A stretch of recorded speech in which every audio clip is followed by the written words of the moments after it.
শেখ হাসিনা বলে দিয়েছেন তিনি দেশে ফিরবেন ডিসেম্বরের মধ্যে, কিন্তু সেই ডিসেম্বর এখনো তো বেশ কয়েক মাস, 4-5 মাস দূরে আছে। আর তিনি যখন ঠিক করেই ফেলেছেন যে তিনি দেশে ফিরবেনই, তাহলে কেন এই 4-5 মাস বিলম্ব? কেন তিনি এই বিলম্ব করে 5 মাস পরে কেন আসবেন?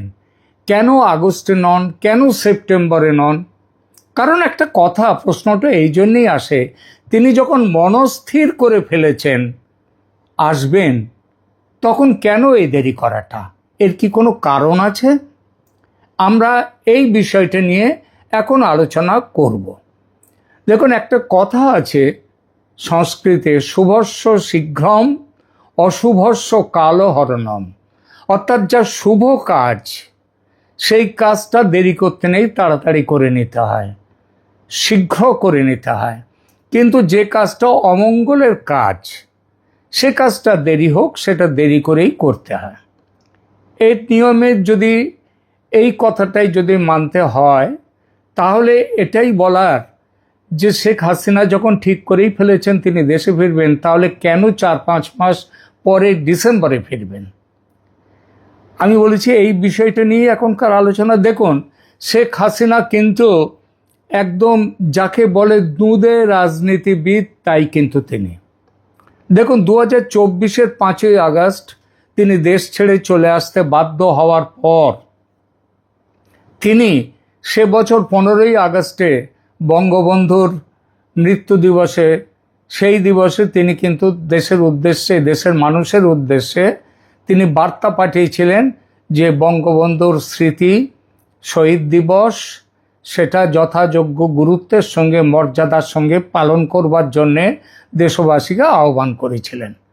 তারপর প্রায় 2 বছর ধরে তিনি মাঝে মাঝে অনলাইনে বক্তব্য রেখেছেন তার দলের নেতা কর্মীদের উদ্দেশ্যে। তিনি বিভিন্ন জায়গায় তার বক্তব্য পাঠিয়ে দিয়েছেন অনলাইনে, কিন্তু যাকে বলে সামনে আসা, সেই সামনে আসাটা তিনি এসছেন সেটা এবছর কয়েকদিন আগে 5ই আগস্টে দিল্লিতে একটি সাংবাদিক সম্মেলনের। সেই সম্মেলনে তিনি সাংবাদিকদের প্রশ্নের উত্তর দিয়েছেন, তিনি বিভিন্ন বিষয়ে তিনি কথা বলেছেন, এবং সেই কথা শুনলেই বোঝা যায় যে এটা তার প্রি রেকর্ডেড কথা নয়। অর্থাৎ তিনি পরিষ্কার সেখানে অংশ নিয়েছেন, যদিও তাকে দেখা যায়নি। এখন এই যে ব্যাপারটা তিনি করলেন, 2 বছর অপেক্ষা করলেন। 2 বছরের অপেক্ষাটা কেন ছিল? তা ছিল কুলিং পিরিয়ড। যে কোনো কারণেই হোক, প্রচার হোক, অপপ্রচার হোক, যে কোনো কারণেই হোক, সত্যি মিথ্যে তার বিরুদ্ধে একটা দেশব্যাপী উত্তেজনাকর পরিস্থিতি তৈরি হয়েছিল। সেই পরিস্থিতির পরিণামে তিনি দেশ ছাড়তে বাধ্য হয়েছিলেন। কিন্তু এটা তিনি ভেবেছিলেন যে সময়ের সব কিছু আবার থিতিয়ে আসবে। এই থিতিয়ে এসছে আস্তে আস্তে, এবং থিতিয়ে আসার ব্যাপারে সবথেকে বড় অবদান যার, তিনি হচ্ছেন ডক্টর মোহাম্মদ ইউনূস এবং তার অন্তর্বর্তী সরকার। এই সরকার বাংলাদেশটাকে একটা ললেসনেস, মাৎস্য ন্যায় সেই দেশে পরিণত করেছিল। আইনের শাসন নেই, বিচারপতিদের যেখানে খুশি সেখানে তাদেরকে জোর করে পদত্যাগ করানো হচ্ছে, খেয়াল খুশি মতো যাকে খুশি তাকে বিচারপতি করা হয়েছে। আইনের শাসন বলে কিছু ছিল না, এবং এর ফলে দেশের মানুষ বলতে বাধ্য হয়েছিল যে এর চেয়ে শেখ হাসিনার আমল ভালো ছিল। এই পরিস্থিতিতে যখন আমেরিকা দেখলো, কারণ আমেরিকার ডিপ স্টেট তারাই এনেছিল মোহাম্মদ ইউনূসকে, যখন দেখলো ওই সরকার প্রচণ্ডভাবে ব্যর্থ, তখন তারা করলো কি, একটা ভাবলো যে না, এই সরকারকে আর রাখা যাবে না। সেই সময়ে ভারতও তার তাসটা ভালোভাবে খেলে কি করলো, বিএনপির সাথে একটা যোগাযোগ করলো, এবং যে তারেক রহমান মাত্র 7 দিন আগেও বলেছিলেন আমি আমার নিজের ইচ্ছায় দেশে ফিরতে পারি না, সেই তারেক রহমান 7 দিনের মধ্যেই দেশে ফিরলেন। ভোট হলো, নির্বাচনে তারেকের সরকার বিপুলভাবে জয়লাভ করলো। যদিও আমেরিকা চেয়েছিল জামাত অন্তত জিতুক ওই নির্বাচনটা, তা কিন্তু হলো না। এই যে জয়টা হলো ভারতে, এই বাংলাদেশের তারেক রহমানের, সবাই বলেন এর পেছনে ভারতের ভূমিকা ছিল। ভারতের এই যে ভূমিকা, এর জন্যে ভারতের সাথে একটা একটা চুক্তি, সেটা লিখিত নয়, অলিখিত হলেও সেটা একটা চুক্তি হয়েছিল। চুক্তিটা কি? সেটা হচ্ছে বাংলাদেশে অন্তর্ভুক্তিমূলক নির্বাচন হবে, অর্থাৎ সমস্ত দলকে নিয়ে নির্বাচন হবে, অর্থাৎ আওয়ামী লীগকে বহিষ্কার করে, নিষিদ্ধ করে নির্বাচন হবে না। এই জন্যেই করা হয়েছিল সেই নির্বাচনটা। এই নির্বাচনটা কিন্তু তারপরে দেখা গেল যে বিএনপি তার যে ওয়াদা শর্ত থেকে পিছিয়ে চলে এলো ভারতের সাথে। সেই প্রথম তাদের যে মানসিকতার তফাৎটা শুরু হয়ে গেল। তার আগে অবধি ভারত কিন্তু সত্যিকারেই মানে বিএনপির দিকে বন্ধুত্বের হাত বাড়িয়েছিল। এরপরে বিএনপি আরও চলে গেল চীনের কাছে, এবং চীন এবং পাকিস্তান এবং তুর্কির সাথে আরও বেশি ঘনিষ্ঠতা করলো, এবং এখানেই আমেরিকার সাথে তাদের আর একটা দ্বন্দ্ব হলো, এবং এই দ্বন্দ্বটিকে ভারত সুন্দরভাবে ব্যবহার করে এখন ভারত এবং আমেরিকা বাংলাদেশ নিয়ে একই নৌকার যাত্রী। এখন ভারত যা করবার সেগুলো করছে। এটা কবে থেকে এলো? এই যে কুলিং পিরিয়ডটার শেষ হয়ে গেল, দেখা গেল যে শেখ হাসিনা, তার যে সরকার, সেই সরকার শেখ হাসিনার দেশে ফেরার একটা পশ্চাৎপট, একটা বাস্তব পটভূমি তৈরি হয়ে গেছে।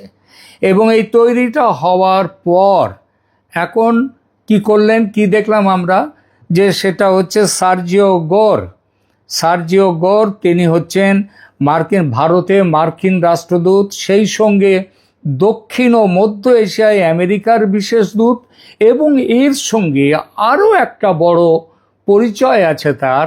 সেই পরিচয়টা হলো যে তিনি প্রেসিডেন্ট ট্রাম্পের ঘনিষ্ঠ বৃত্তের একজন মানুষ, এমনকি তার সাথে তার ব্যবসায়িক যোগাযোগও রয়েছে। এমন একটি মানুষ সার্জিও গোর, তিনি ঢাকায় গেলেন 30শে জুলাই 3 দিনের সফরে, এবং সেখানে গিয়ে পরিষ্কার করে ঢাকাকে বলে এলেন যে এখানে এই সরকার এখন তার কি করতে হবে না হবে, শেখ হাসিনার ব্যাপার নিয়ে তিনি সেখানে গিয়েছিলেন। এবং সবথেকে অদ্ভুত কথা হলো, অবাক কথা হলো, তিনি বাংলাদেশে গেলেন সার্জিও গোর। সেখানে গিয়ে যতটা না বাংলাদেশের পররাষ্ট্রমন্ত্রীর সঙ্গে যতক্ষণ না কথা বলেন, 20-22 মিনিট কথা বলেছিলেন, কিন্তু তিনি সেখানে ভারতের যিনি রাষ্ট্রদূত দীনেশ ত্রিবেদী, তার সাথে প্রাতরাশ সারলেন, 1 ঘন্টা 20 মিনিটের ওপর তার সঙ্গে বৈঠক করলেন। এই সমস্ত ব্যাপারগুলো একটা ইঙ্গিত দিচ্ছে। এবং খলিলুর রহমানের সাথে সার্জিও গোরের বৈঠকের পর খলিলুর রহমানের যা শরীরী ভাষা, সেটা বুঝিয়ে দিয়েছিল যে তিনি খুব চাপের মধ্যে আছেন। এরপরে সার্জিও গোর দেখা করেন তারেক রহমানের সঙ্গে, এবং তারেক রহমানের সঙ্গে দেখা করার এই সব কিছুর পেছনে একটাই কারণ ছিল, সেটা হচ্ছে শেখ হাসিনার দেশে প্রত্যাবর্তন। এই প্রত্যাবর্তন নিয়ে সেখানে সমস্ত কথাগুলো তিনি বলে এলেন, এবং সে কথা মেনে নিতে হলো বিএনপি সরকারকে, তারেক রহমানকে, খলিলুর রহমানকে, মুখে যাই বলুন। এরপর আমরা কি দেখলাম, গত 9 তারিখে, গত রবিবার 9 আগস্ট, ভারত থেকে হঠাৎ ভারতের যে আমাদের রিসার্চ অ্যান্ড অ্যানালিসিস উইং, গোয়েন্দা সংস্থা, তার প্রধান পরাগ জৈন, তিনি চলে গেলেন বাংলাদেশে। তার সঙ্গে 4 জন, মতান্তরে আরও আগে পরে আরও কয়েকজন গিয়েছিলেন সেখানে। সর্বমোট নাকি 23 জন সেখানে যান। এবং সেখানে গিয়ে তারা বললেন যে তারা ডিজিএফআই এর আমন্ত্রণে এসছেন। আমি এই ব্যাপারটা নিয়ে আপনাদের কাছে একটি ভিডিও ইতিমধ্যে করেছি। মূল ব্যাপারগুলো কি? মূল ব্যাপারটা হচ্ছে শেখ হাসিনার ফেরা, তিনি কিভাবে ফিরবেন, কিভাবে তাকে বাংলাদেশ অ্যাকসেপ্ট করবে, কিভাবে কোথায় তিনি থাকবেন, এই সমস্ত কিছু, কে তার হেফাজত নেবে, তার সিকিউরিটির দায়িত্ব কি হবে, এই পুরো ব্যাপারটা ঠিক করবার জন্যে পরাগ জৈন গিয়েছিলেন বাংলাদেশে। এটা আজকাল এই বিষয় নিয়ে আর কোনো রকম প্রশ্নের অবকাশ নেই।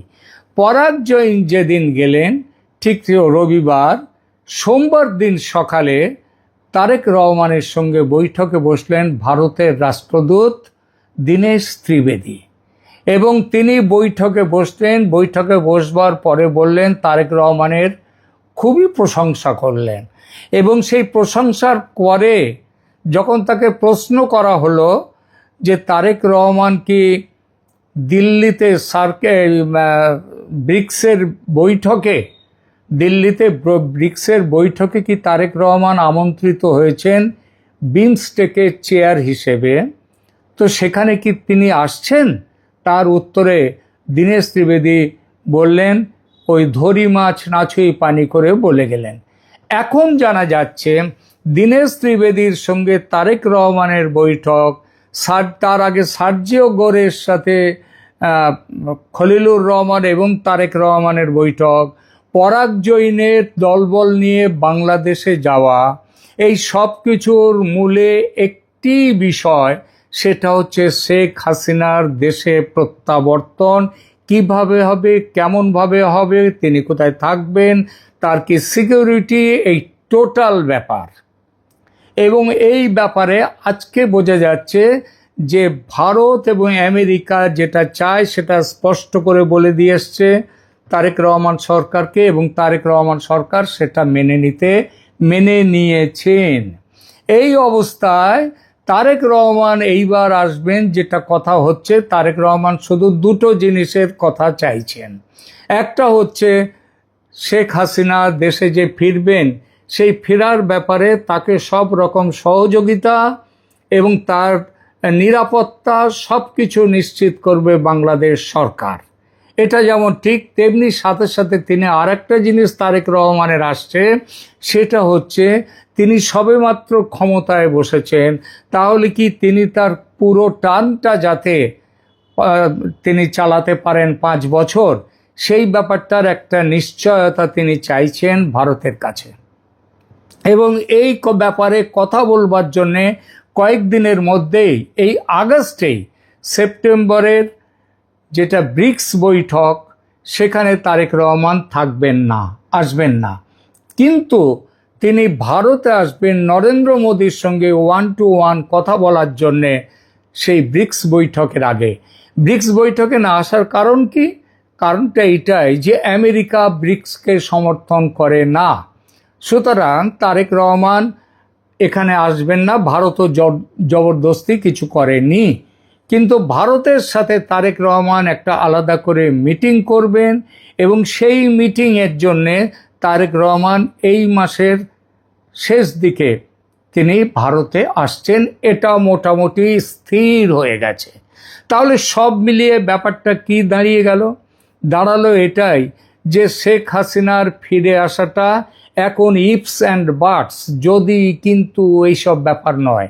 তিনি কিভাবে ফিরবেন সেটাও বড় এখন কোনো সমস্যা নয়, কারণ সে সমস্ত ব্যাপার যেটা তার, যে কিভাবে আসবেন, ফিরবেন, থাকবেন, সব ব্যাপারগুলো আলোচনা হয়ে গেছে বাংলাদেশের বর্তমান শাসকের সাথে, বিএনপির সাথে, তারেক রহমানের সাথে। এখন এই পরিস্থিতিতে তাহলে দাঁড়াচ্ছে যে কেন ডিসেম্বর পর্যন্ত অপেক্ষা করার দরকার? কারণ যে দ্রুততার সঙ্গে আমেরিকা এবং ভারত আওয়ামী লীগের শেখ হাসিনার প্রত্যাবর্তনটাকে একদম ফর্মুলেটেড করে দিয়েছে, একেবারে বাঁধা ছাঁদা করে দিয়েছে, একবারে রুটিন ঠিক করে দিয়েছেন, তারপরে এখন আর তাহলে দেরি করার কোনো অর্থ হয় না। সুতরাং শেখ হাসিনা এমনও হতে পারে সেপ্টেম্বরের মধ্যেই, খুব সম্ভবত সেপ্টেম্বরের মধ্যেই দেশে ফিরছেন। বাংলাদেশের মানুষকে আমি বহুবার এখানটায় নানা রকম আমি এপিসোড করেছি, সেখানে বলেছি ভারত ঠিক সময়ে সেই খেলাটা খেলবে। অনেকেই বলেছিলেন ভারত কেন বাংলাদেশ আক্রমণ করছে না, অমুক করছে না, তমুক করছে না। কেন? বাংলাদেশের একটা জিনিস জেনে রাখবেন, বাংলাদেশের মানুষের ক্ষতি হোক এমনটা ভারত কোনোদিন চায়নি। ভারত যেটা চায় সেটা হচ্ছে ভালোভাবে সহজে শান্তিপূর্ণভাবে সমস্যা মিটে যায়, তাহলে সেটাই করবে। আর ভারত সেটাই করেছে। আমেরিকাও অনেক দিনের, এটা আগে করা যেত কিন্তু করা যায়নি, কারণ আমেরিকা কিছুটা ভুল রকম ভাবনা চিন্তা করছিল। এখন বুঝে গেছে যে ইন্দো প্যাসিফিকে এবং চীনকে আটকাতে গেলে ভারতের সাহায্য ছাড়া আমেরিকার সামনে দ্বিতীয় কোনো পথ নেই। তার ফলে এখন ভারতের সাথে একযোগে আমেরিকা এগিয়ে আসছে। তার জন্যেই শেখ হাসিনার ওই যে বললাম, শুভস্য শীঘ্রম অশুভস্য কালহরণম, তিনি আর কাল হরণ করবেন না, শীঘ্রই এই সেপ্টেম্বরেই বাংলাদেশে ঢাকায় ফিরবেন, এটা মোটামুটি নিশ্চিত। সুতরাং বাংলাদেশের মানুষ শেখ হাসিনার গুণমুগ্ধ, আওয়ামী লীগ কর্মীরা, সাধারণ মানুষ আপনারা তৈরি থাকুন। শেখ হাসিনা এই সেপ্টেম্বরেই দেশে ফিরছেন, তাকে গ্র্যান্ড ওয়েলকাম দেওয়ার জন্যে আপনারা প্রস্তুত থাকুন। একে আটকাবার, এই যে ঠিক হয়েছে, এটা আটকাবার জন্যে আর কেউ নেই, কোথাও নেই, তিনি ফিরছেন। ধন্যবাদ।